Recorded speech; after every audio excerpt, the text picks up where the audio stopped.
তুলেছিলাম তখন অ্যাকাউন্টে 0 ব্যালেন্সের ছিল। কিছুদিন পরে কেন্দ্র সরকার কি বললো, 500 টাকা, কমসে কম 500 টাকা অ্যাকাউন্টে দাও, অর্থাৎ মিনিমাম ব্যালেন্স মেনটেন করো, নাহলে অ্যাকাউন্টটি বন্ধ হয়ে যাবে।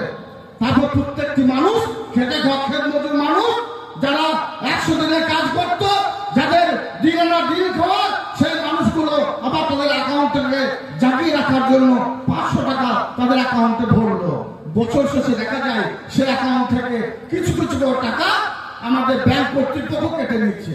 আর কেন্দ্র সরকার অ্যাকাউন্টে খুলতে বলেছিল, কেন্দ্র সরকার বলেছিল প্রত্যেকের অ্যাকাউন্টে আমরা 15 লক্ষ টাকা দেবো, যে টাকাগুলো আমাদের রাজ্য থেকে, আমাদের দেশ থেকে সেই কালো কারবারি, সেই ধনী সম্পদের লোকেরা এই রাজ্য থেকে নিয়ে পালিয়ে গেছে, তাদের অন্য দেশ থেকে নিয়ে এসে তাদের কাছ থেকে সেই টাকা আদায় করে আমরা প্রত্যেকে অ্যাকাউন্টে দেবো। একটা লাল নয় পয়সা কেন্দ্র সরকার দেয়নি। তারপর কেন্দ্র সরকার বলেছিল ভারতবর্ষের মানুষের স্বার্থে, ইয়াং নেশনের স্বার্থে, যুব সমাজের স্বার্থে আমরা 2 কোটি করে চাকরি দেবো, অর্থাৎ 2 কোটি মানুষের প্রত্যেক বছরে অন্ন সংস্থানের ব্যবস্থা করবো। এখানে যারা সুপ্রতি সম্পন্ন মানুষ আছেন, আমার মায়েরা বোনরা আছে, আমার ভাইরা আছে, আমার ইয়াং নেশন ভাইরা আছে, একজনও চাকরি দিয়েছে কেন্দ্র সরকার দেয়নি।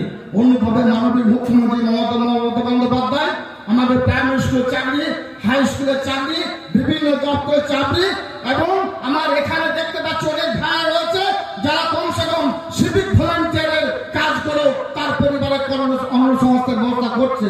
সুতরাং মাননীয় মুখ্যমন্ত্রী মমতা বন্দ্যোপাধ্যায় চাকরির দিক দিয়েও, অন্নসংস্থার দিক দিয়েও বাংলাকে অনেক এগিয়ে নিয়ে গেছে। কেন্দ্র সরকার সব সময়ের জন্য চাইছে বাংলাকে অপেক্ষা করতে।